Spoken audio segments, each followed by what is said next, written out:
Hi, welcome to the virtual workshop. Let me just push the screen back because I notice that sometimes I am too close to the screen. Okay, so this week we are going to be talking about the hero's myth, the monomyth, Joseph Campbell's monomyth. Let me just send a link here real quick and then I will be right on that. Okay, there we go. So this week we're going to talk about the monomyth. As we know, it's Heroic July, and as part of Heroic July, we are going to be discussing the monomyth. So I don't know if any of you guys have heard of Joseph Campbell's monomyth, or it's also known by the name of the Hero's Journey. And basically, it comes from this book that Joseph Campbell wrote, and it's called The Hero with a Thousand Faces. Yes, Hero with a Thousand Faces. That's the name of the book. And what Joseph Campbell did was that he studied the different myths around the world, and he noticed that they all followed a certain pattern. And as such, he established that all the myths were one myth, and that's why it was called the monomyth, because mono stands for one, and well, myth. So the monomyth is this pattern that all myths follow. So all heroic stories follow this pattern. Now, not every story follows all 17 steps. There are very few that follow all 17, but every story has at least one of these steps, and I have an example for you guys. We are going to be using the Avengers as our example. I have a prezi that I looked for. I searched through different ones. Hello, Miguel. I searched through different ones, and I saw one which was very good, and I was like, this is the one. I wanted it to be a movie that everybody was acquainted with, and I think the Avengers is a good one. And I found this one. I thought it was very suitable. It follows most of the steps, and only one of the steps is out of order. So I think it's a very good example. So that's the one that we're going to use. Now I'm going to go ahead and screen share here for you guys so that you can see this image. If you can't, I'm going to post it later on the page if it's not high enough resolution for you guys. And there we go. Start screen share. Okay. So as you can see right here, this is the monomyth. Here we have all 17 stages. Now, the monomyth, it's 17 stages total, but it's divided into 3. First comes separation, then initiation, and then return. I know typically as Westerners we're used to going clockwise, but this chart is counterclockwise, just pointing that out. Okay, so we start off right at the top with Call to Adventure. Let me go ahead and read that for you guys. I hope you guys can see it there. Okay, there we go. So, Call to Adventure. The hero starts off in a mundane situation of The hero starts off in a mundane situation of normality from which some information is received that acts as a call to head off into the unknown. I'm just going to check right here. I have a message. Okay, it was just, okay, we're all good. Never mind, it's all good. Okay, so first you have the Call to Adventure. So you have the hero. Typically this happens in almost all the stories. It's the introduction of the story. You have the hero and you see him interacting in his own ordinary world. Look, this is what the hero's life is like. Oh my gosh, it's so ordinary and boring and da-da-da-da. Or, wow, the world he lives in is amazing and he's like the underdog. So it starts off like that, and then something happens that he has to rise to action. His adventure is beginning. He has to become a hero now. For example, in the Legend of Zelda series, you start off with Link having his ordinary life. You know, sometimes he is just a kid, other times he works at farms or stuff like that. He's an ordinary guy who lives in a small town typically. And something occurs and he discovers that he is destined to go help the princess, or he has to go deliver something, and that leads into his adventure. So it's typically like that. Starts off in an ordinary setting, and then something happens that you are being called to begin an adventure. The second step is the refusal of the call. Often, when the call is given, the future hero refuses to heed it. This may be from a sense of duty or obligation, fear, insecurity, a sense of inadequacy, etc. Okay, so the next step, after the hero is called to adventure, the next step is that the hero refuses the call. So he doesn't want to embark on this journey. He's presented that he has to go do something, and he does not want to go do it. The reasons are varied.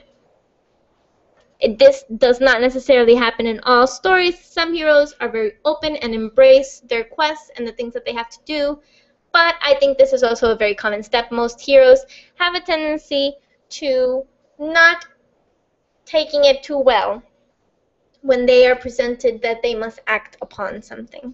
I'm going to go ahead and verify your comments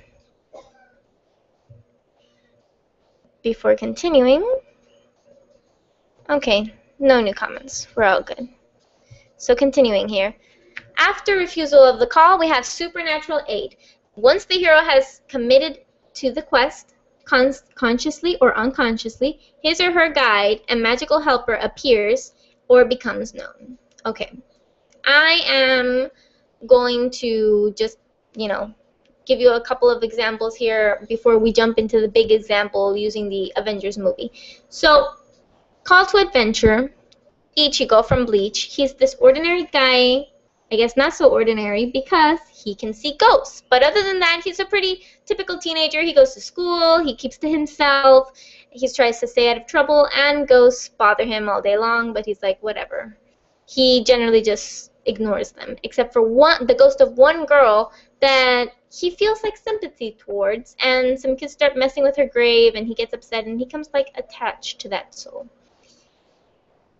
His call to adventure comes because he has to save her, and the Soul Reaper that was like he had to save not the little girl but his siblings, because this monster came and tried to eat the soul the little ghost girl, and in the process ended up kidnapping Ichigo's sister. And because he wanted to save his sister, and the Soul Reaper, who would typically do it, was injured, he had to accept her powers and become a Soul Reaper himself to save his sister.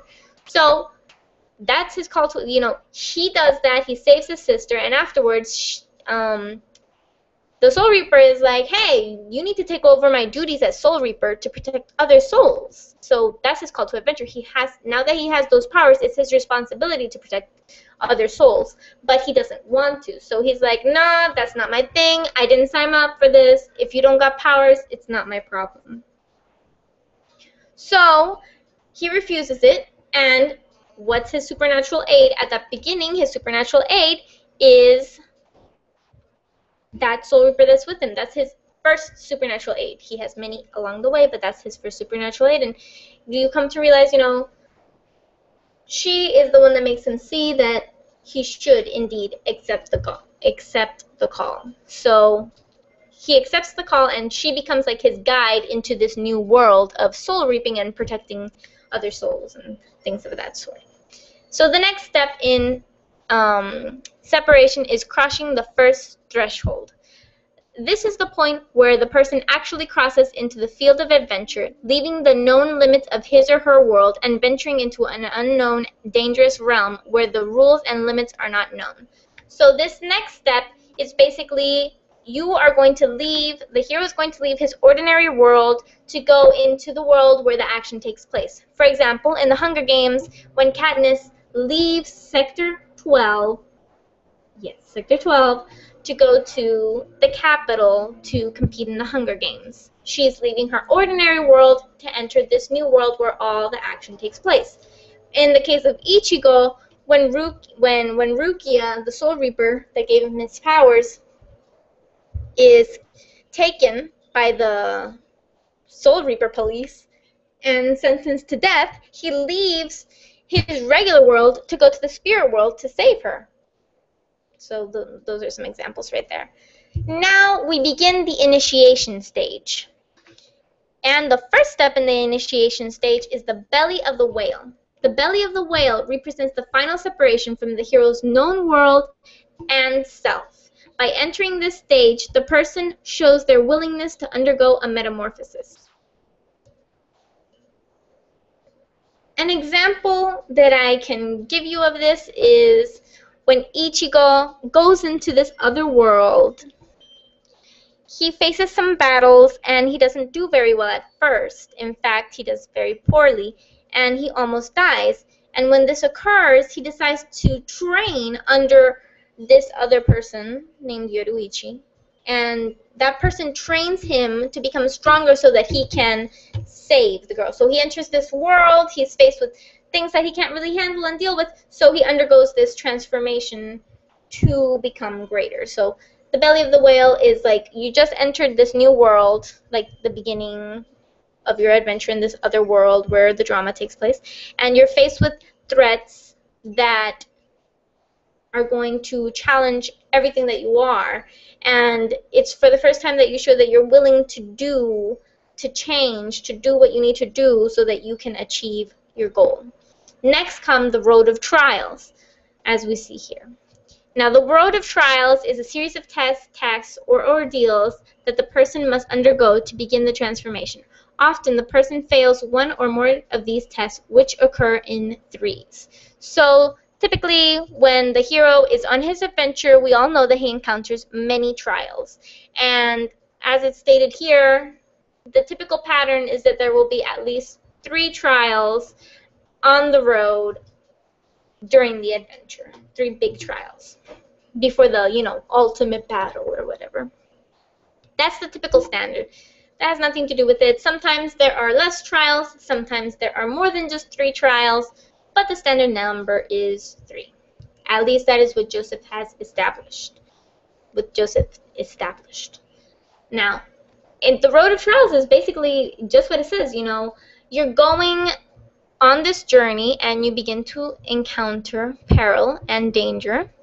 And I think the best example I can give of that is Hercules from Disney, the Disney adaptation of the movie, in which after he becomes, when he is becoming a hero, after that, he gets sent like different monsters. Hades starts sending him different monsters to battle, and he starts to overcome those. So I think that's the best example I can give for that situation.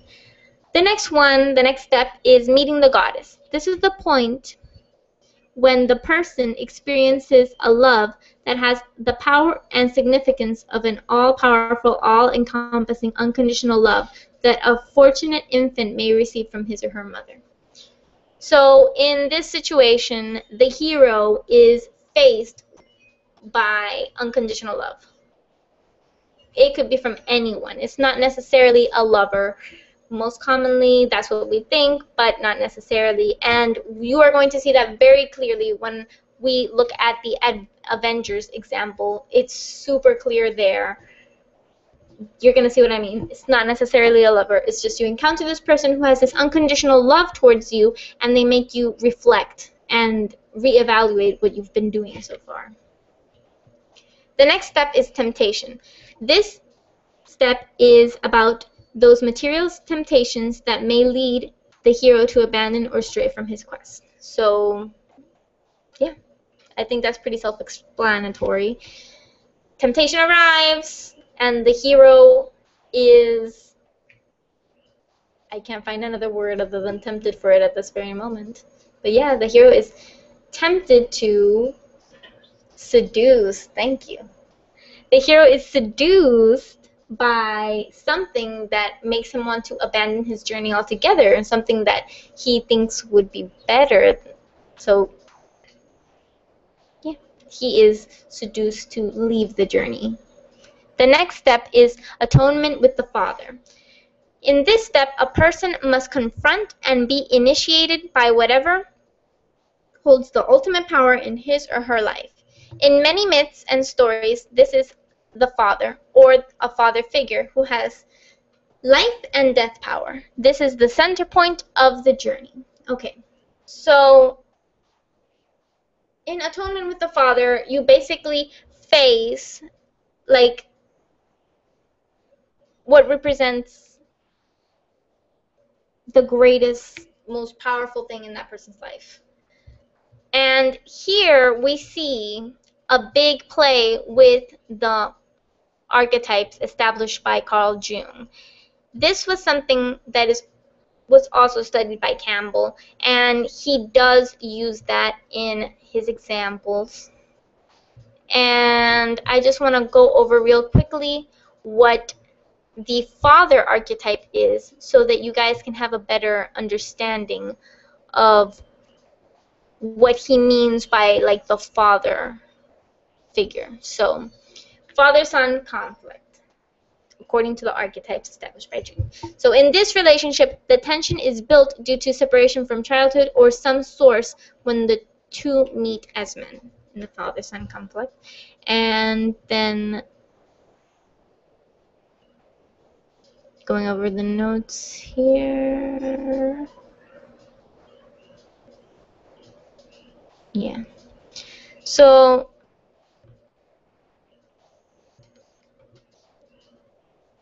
basically,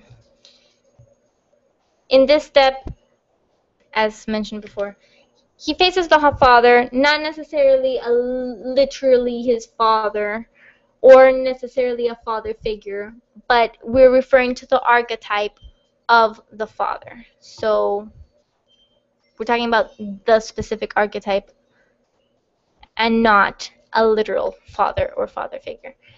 I'm trying to look it up right here real quick. My goodness. Should have kept that open. In the meanwhile, sorry I was late, had internet problems. Any others? Refreshing the page. Nope, only comments so far.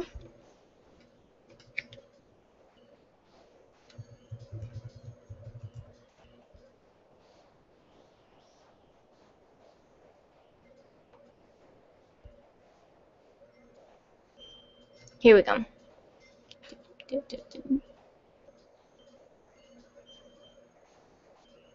No, that is not it.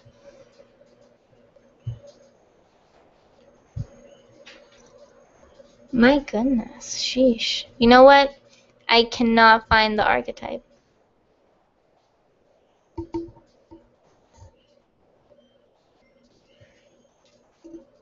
Nope. Well, that sucks. I do remember reading about it when I was researching it, and now I have no idea where it is. Well, if I find that later, I will mention it to you guys. And I am sorry for this long, awkward pause, but I have no idea what I did with that. I had the archetype written down somewhere, and it is gone. So much for that.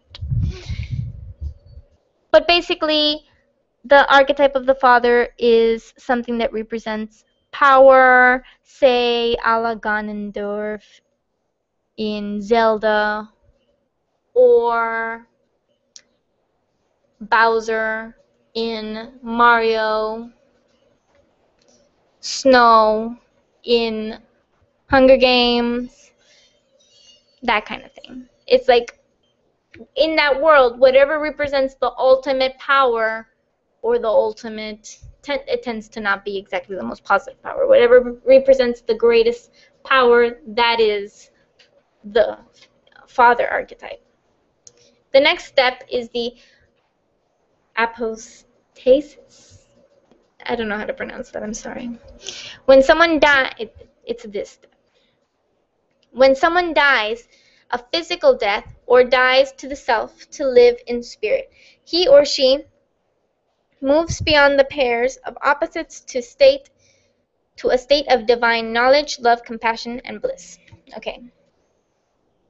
So in this step, basically the hero either literally dies or metaphorically dies. So either his old self dies, who he was, his spirit, or he literally just dies. Like Goku died all the time in Dragon Ball Z.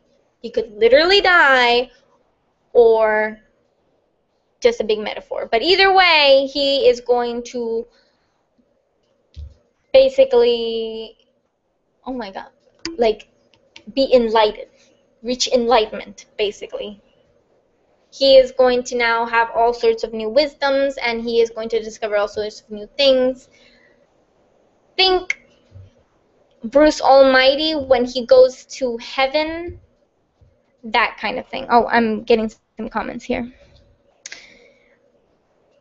Miguel says, for now, I'll just say that this is a very awesome paradigm that we can follow to write our original text. Of course, this is aimed at novels and longer texts, but we can play with it a little bit. I've made it longer and awkwarder. The Fire Lord in Avatar. Yeah, exactly. The Fire Lord in Avatar, he represents like this big thing. Now, lost my train of thought. Yeah, basically, the hero reaches enlightenment. Think Bruce Almighty when he goes to heaven, and when he realizes all his mistakes, he sees like his girlfriend praying, and he hears her prayer, and he realizes all the mistakes he has made, and that it's not easy to be God, that kind of thing. Enlightenment, whether it be literal or metaphorical death. So the next step is the ultimate boon. Now, the ultimate boon is the achievement of the goal of the quest. It is what the person went on the journey to get. All the previous steps serve to prepare and purify the person for this step. So in the ultimate boon, it's like the hero finally achieves what he wanted to achieve. Mario finally got to the right castle and found Peach. Link stopped Ganondorf from using all three Triforces to, you know, do the ultimate evil. Katniss wins the Hunger Games and manages to convince people to let both her and Peeta live. She survives. Yeah, I think those are, if it were Superman, well, he saves the day. Basically, you got what you came for. Now, the next step is refusal of return. Having found bliss and enlightenment in the other world, the hero may not want to return to the ordinary world to bestow the boon onto his fellow men. So, basically, he reached enlightenment, and now he doesn't want to go back because this new world is so much better than the world he used to live in. That one is not as common, but it does occur. Now, the next phase is the return phase, and the first one on the return phase is magic flight, and sometimes the hero must escape the boon. This can be just as adventurous and dangerous, returning from the journey as it was to go on it. So sometimes, typically you see this a lot in video games and in movies, sometimes you get what you wanted and then the place blows up or self-destructs or something of that sort, and you need to make a haste escape to survive. So this is basically what magic flight is. You gotta get out of there, and you gotta get out of there quick. Rescue from without. Oftentimes, the hero needs a powerful guide to bring them back to everyday life, especially if the person has been wounded or weakened by the experience.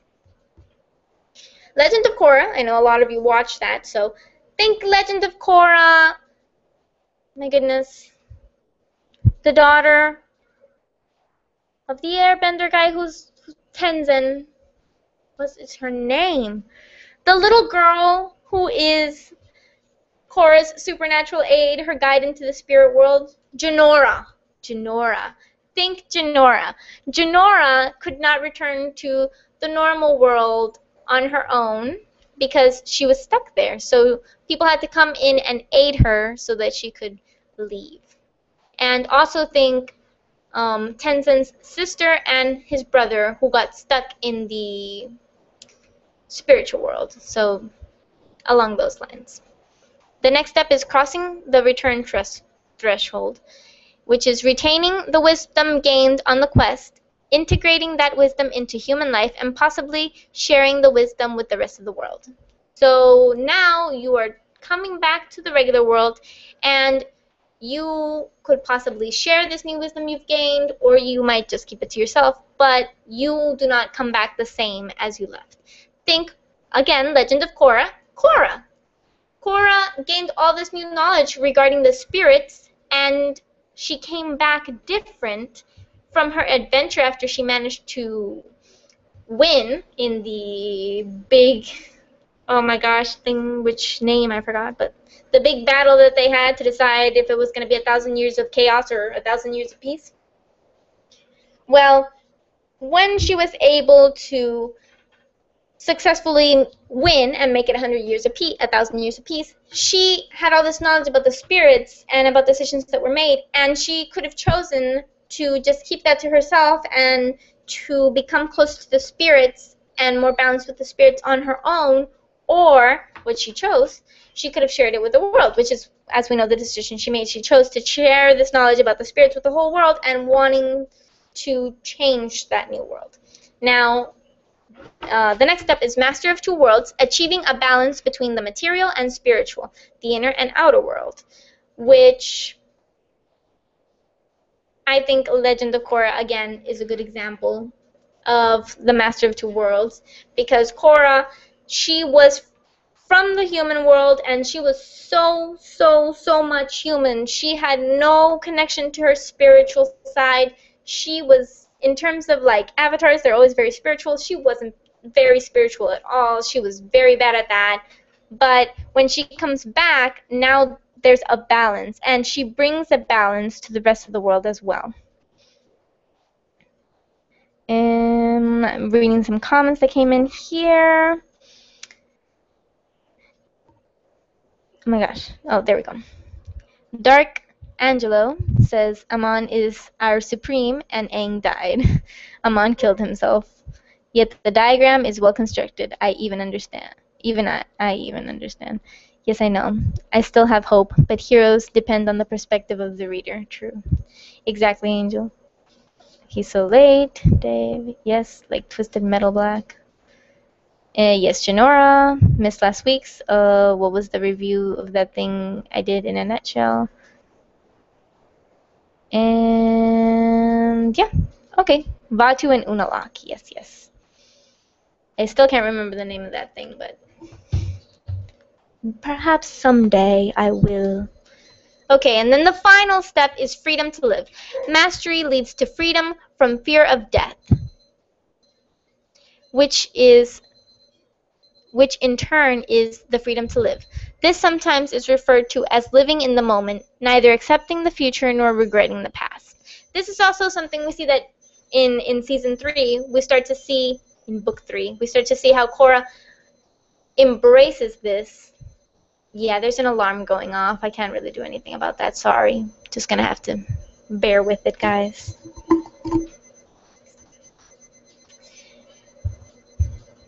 So going back to that. Now, this one we also see in Legend of Korra. As we enter Book 3, we see how she dealt with this new world where we have the spirits and the humans living together.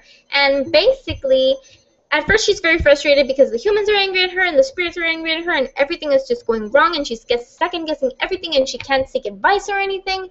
And then she's just like, you know what? You know what? You know what? I'm embracing it. Things were done differently before, and you know what? Now they've changed. This is how it works now, and how it used to be is different. This is all a new beginning, and we just are going to have to deal with it. So she just decides to live in the now, deal with the situations as they come, and stop stressing out about how maybe, about the uncertainty of their future, and about how things used to be different in the past. She's just focusing on the now and throwing all that into the air, and now she just has more peace with herself. She's more at peace with herself because she's just taking it step by step. Okie doke. So, changing the screen back. And, oh, there we go. Okay, closing that. I'm going to be posting that on the group page if you guys want to read it, and also I'll see in the page that we have, the Facebook page. I will also share the picture there so you guys can see it and save it. Next, I want to show you guys this PowerPoint that I found, not PowerPoint, this prezi presentation that I found on the internet about the hero's journey, or Monomyth, applied to the Avengers movie. And it's very good. It follows almost all 17 steps. There's only one step that's in a different order. And instead of temptation and then meeting the goddess, first came the temptation and then they met the goddess. But this is a great example because I'm showing you guys that in all the action movies that you watch, in all those movies about heroes, you are going to find this journey. You may not necessarily find all the steps, but they will be there. Sit down, analyze the Hunger Games, analyze Harry Potter, analyze this other series that came out recently, Divergent. Take all those different, the Avengers, which we're going to do right now, Avatar. Take anything related to heroes, sit down, break it into pieces, look for these steps, and you will find them. I did a project in an English class that I took, and I used an anime movie that a friend of mine recommended, and the steps were there. They were there. So look for it. All hero stories follow these steps. Not necessarily all of them, but just look it up. You will see the steps are there. Now, about this prezi, I have the link in the description. Just open at the description, click show more, and you'll see it says here is the prezi presentation that we used as an example. And there's the link. Just go ahead and click on it or copy paste it if you need to and go to the site. Just in case, for the benefit of those that aren't able to, I'm going to go ahead and screen share what I got here so you guys can see it on the video if you up the quality enough. And full screen. There we go. Let me just lower this so, yeah. Oh, there we go. Full screen. Start screen share. Okay, let's not do that. There we go. Okay, so, boom, allow. The Avengers, the hero's journey applied to the Avengers. Let me go back real quick, give credit where credit is due. This was made by Darren Goins. So it's right here, it's public and reusable. So anybody can come and look at it and get inspiration from it, and we're very grateful for that. So thank you to Daniel, I think it was. Yeah, Darren. So thank you to Darren. Okay. Okay, here we go. So departure, call to action. So at the beginning of the movie, where do we see call to action? We see it because the Tesseract was stolen from S.H.I.E.L.D.'s lab by Loki, which then puts the entire planet in danger from the gamma radiation from the Tesseract, and S.H.I.E.L.D. is then forced to call in Captain America, Hulk, and Thor, Iron Man and Thor, which makes up the Avengers. And what's the call to action? Iron Man was called to action by Agent Coulson. That's when he hands him like the information and whatnot. Now, we see refusal to the call in this movie as well, because Iron Man hesitates to help because he does not like Nick Fury from previous encounters and does not believe that S.H.I.E.L.D. is going to do any good. Next, we have supernatural aid and crossing the threshold. Supernatural aid is, we have, along with Iron Man's suit, and as aid, Nick Fury also acts as the mentor for Iron Man because he designates a path from what needs to be accomplished. And crossing the threshold, each of the characters start their adventure when they agree to be a part of the Avengers, and when they get onto their ship, their adventure starts to begin. So let me just go through that. I really hope that my screen, that this is screen sharing properly. If not, this is going to be ridiculous because I just asked someone to get me a glass of water.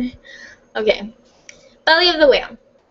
When Iron Man comes in after Loki in Germany and realizes what a threat he is posing to the world, he sees how important it is to help S.H.I.E.L.D.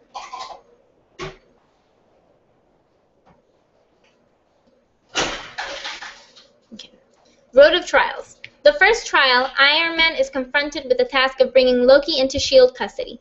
He completes this task, but runs into a friend along the way. Thor wants to take Loki to Asgard for justice, but S.H.I.E.L.D. needs the Tesseract first. Loki starts to show his true plan as he allows himself to be captured. He attempts to break apart Iron Man and the Avengers so that he can conquer the Earth without their interference.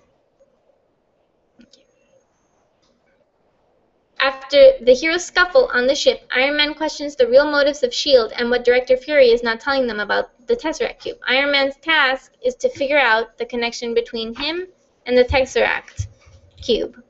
Iron Man hacks S.H.I.E.L.D.'s database and finds out that S.H.I.E.L.D. is building weapons of mass destruction. S.H.I.E.L.D.'s work with the Tesseract Cube is a part of the reason outside forces have been drawn to Earth, declaring battle. Give me a moment, I'm just going to, drink some water.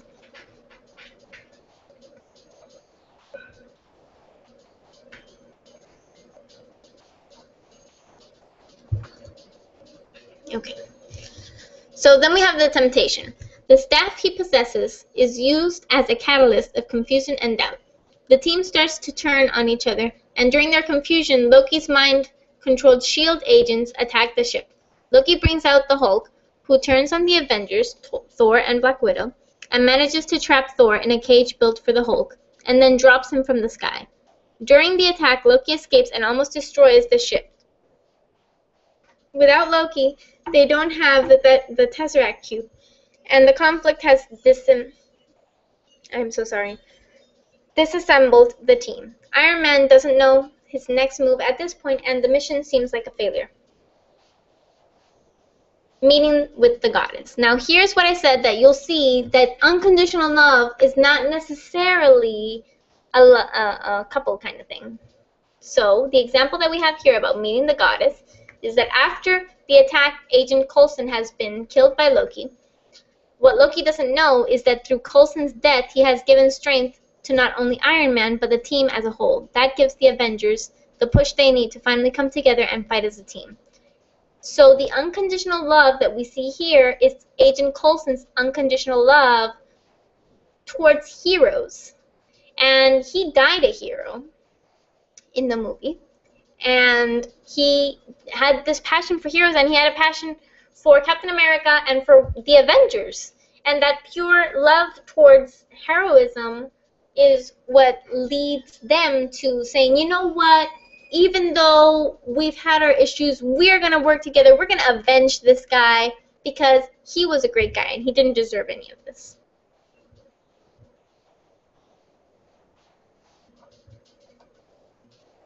Next step, we have the Atonement. Iron Man has found the Tesseract located on top of his skyscraper in his failed efforts to shut it down.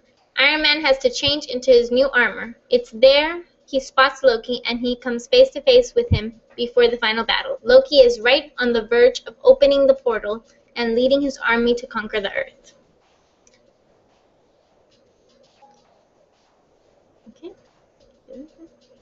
The ultimate boon. Black Widow finds a way... Oh, sorry, there we go. Black Widow finds a way to shut down the portal, but a missile is heading towards the city to destroy everyone in it. This is Iron Man's chance to save the city and finally stop Loki and his army at the same time. This is what he has been fighting for during his journey to become a hero once again, by making the ultimate sacrifice to save the world. The return. And here's the step that they didn't... Let me verify if they mention it. No. Okay. Here's a step that they didn't mention that they should have. After the ultimate boon, in this movie, let me go back to that step real quick. In this movie, Iron Man sacrifices himself. He dies, and he comes back. When he returns, he comes a new man, knowing more than when he died. Which is Apostasies, which is when they die. So that step occurred, but it was not mentioned in this presentation. So I just thought that I'd bring that up. Sorry. Okay, so then we have return. Refusal of return. All of the heroes, including Iron Man, have no problem getting back into the real world. They are happy getting back to their regular lives now that they know they have completed their mission. They're eager to get back. So there's not really a refusal of return. I don't know why they named it that step. There's just a return.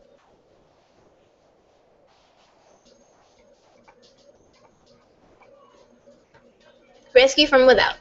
The Avengers do not need help getting back to normalcy. They automatically know what to do. Okay.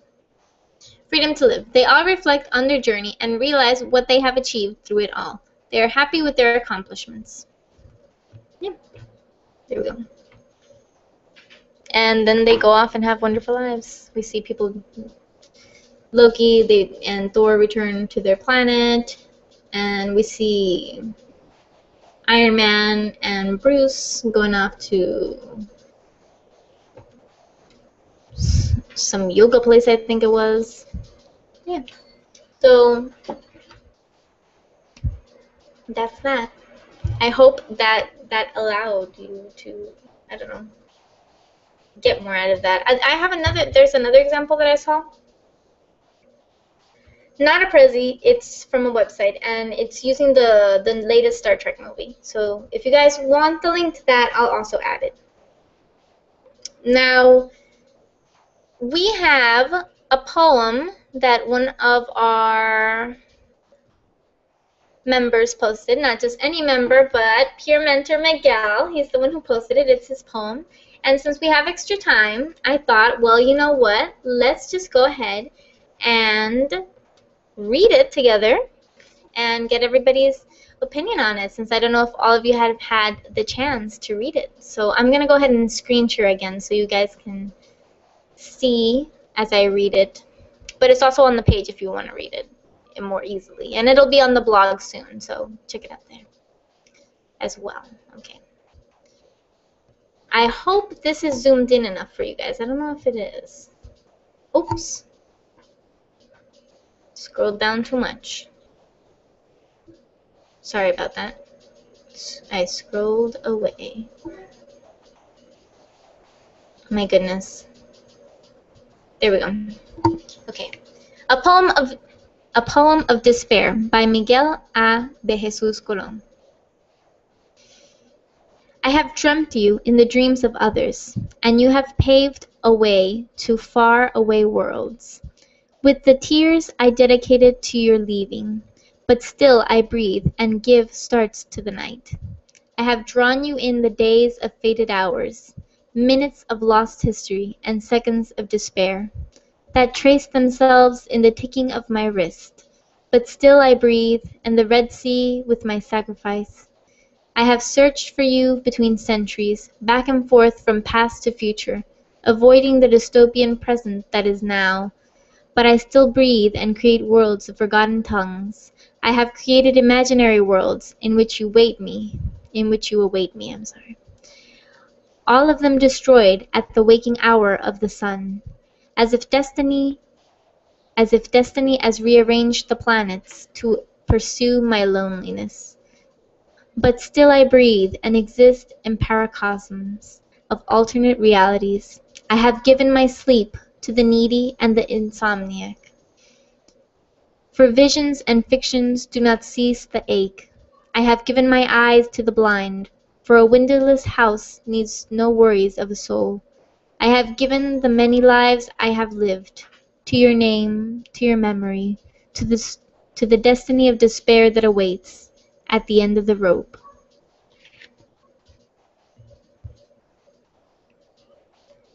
It's supposed to be stars. What line is that? Because I saw a couple of typos and a couple of things that I'm not sure if they are typos. I was very confused.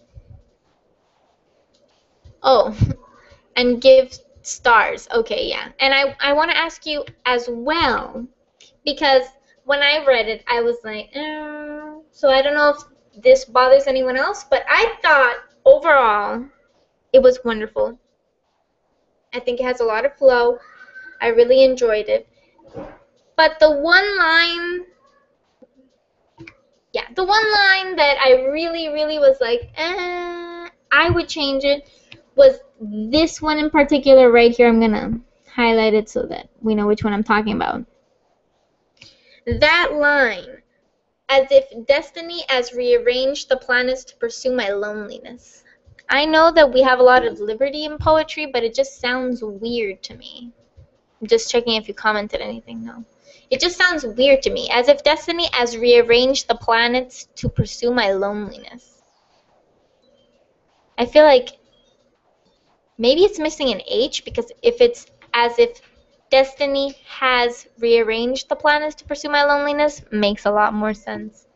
I'm going to assume it's a typo, but if it's not a typo, it really bothers me. The as really bugs me. And I just feel like it shouldn't be as. It should be has or had, or as if destiny rearranged the planets to pursue my loneliness, and just cut that word out entirely and just flow the rest. I don't know. This is just me assuming, thinking that it might be a typo, but I may be in the wrong. So, yeah, I don't know. That's, in terms of what's written there, that is the critique that I have. Now, in terms of the ending that I have comments on, I think overall it's like, wow, what a poem. But that ending, though, that ending, oh my god. Okay, yes, that line. Yeah, that ending. Sorry, I'm gonna bring myself back. That ending. Alright, I just feel like, why? Why does he have to die like that? Oh my god, it's just, I don't know. It's good though. It's good that I feel this way, because it means that it worked, because that's the point, to make me feel something. And dang, that is one heck of an ending. It's like, boom, and you're like, what? No! So, kudos to you, because from a writer's perspective, I just gotta say, dang, man, dang, that ending. Good job. But as the person who's reading this, I just gotta say, I'm not happy about it. I kind of wish he didn't have to hang himself. I feel like it's also beautiful and poetic, and like, oh my gosh, and his love and this and that and all this, and then he dies via suicide. I'm just like, I kind of wish he had died because he was depressed, or I don't know, just not died at all, and just it ended in an open way. I don't know, man. I don't know. I have feels. Many feels. Many frustrated feels. It's not cliche. No, I don't think it's cliche. I'm just sad. I have many feels for this character right now. I just can't believe he killed himself. I just really wish he didn't kill himself. I wish he had died in some other way. Or just not. I wish it was like an open ending or something. But that's just as a reader. As a writer, I think the ending is just fine. I think you did a fine job with it. I don't think it's that cliche. I don't know.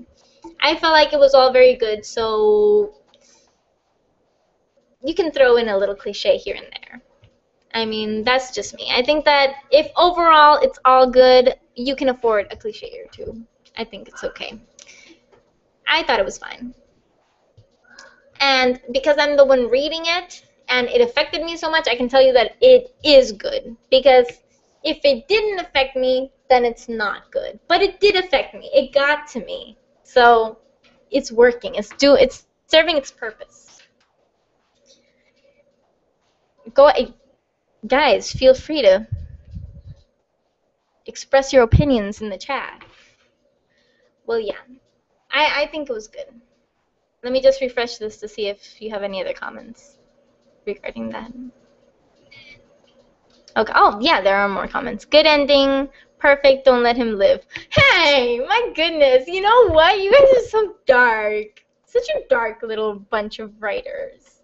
Not necessarily dark people, but yes, very dark writers. Like your writer,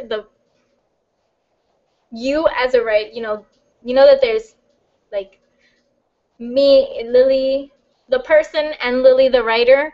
Well, you guys, your writer side they're very dark. I don't mind. I don't know. I feel like if it's a short story, I'm very open to death because I'm like, yes. I feel like it's easier than writing them a happy ending. I feel like it's easier to just kill them off. Kill them all. But I feel like it's easier to, I don't know. It's an easier way to get feelings than happy feelings. But if it's a longer work, I feel like I get attached and I'm like, no, my babies, don't die.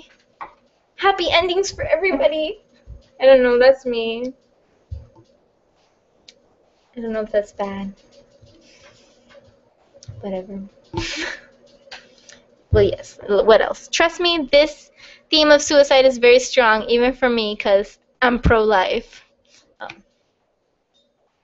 I should hope you're all pro-life as regular people. Well, yes. If as authors, you don't have to be pro-life if you don't want to be.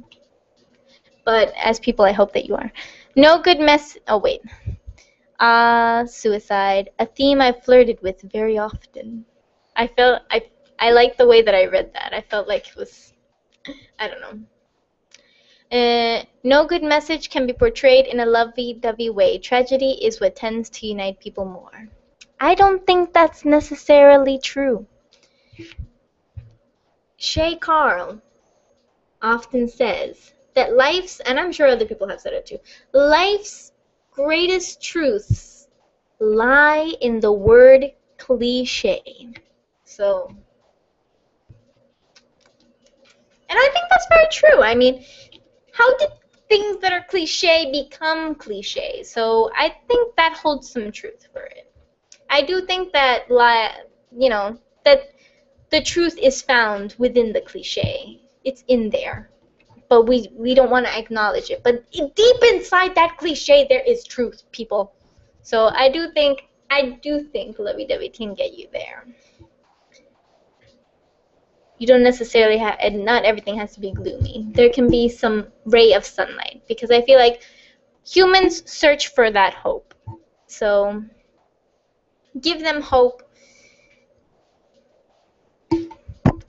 It'll change things. Nah, pro-death. But as a person or a writer, I think Miguel just means that as a person, he's very pro-life. Not as a writer. I don't know. That's my take on what has been said. Okay, so basically that's what the monomyth is. I hope that explanation helped. So that's what it is. The monomyth, the hero's journey.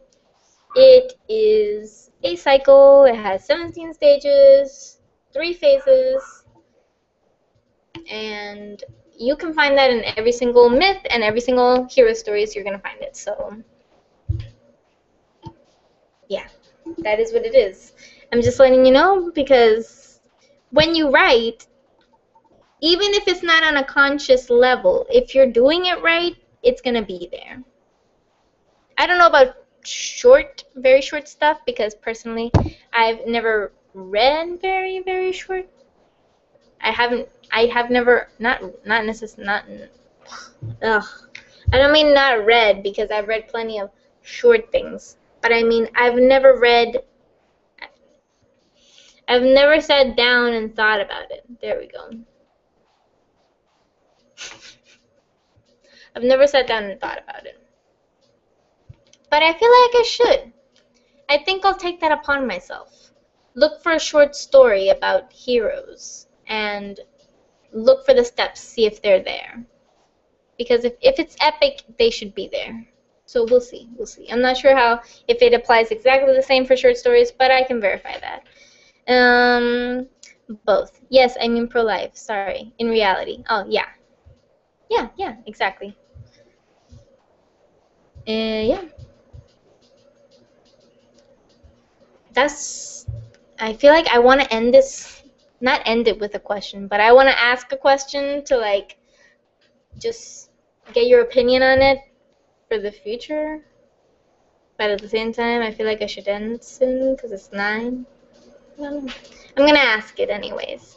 Okay, so what I was going to ask is, do you consider yourself like a specific type of writer? Like, when you write, are you like, oh yeah, I'm a poet? Or are you like, no, I'm definitely a narrative person? Or are you like, nah, I'm a short story.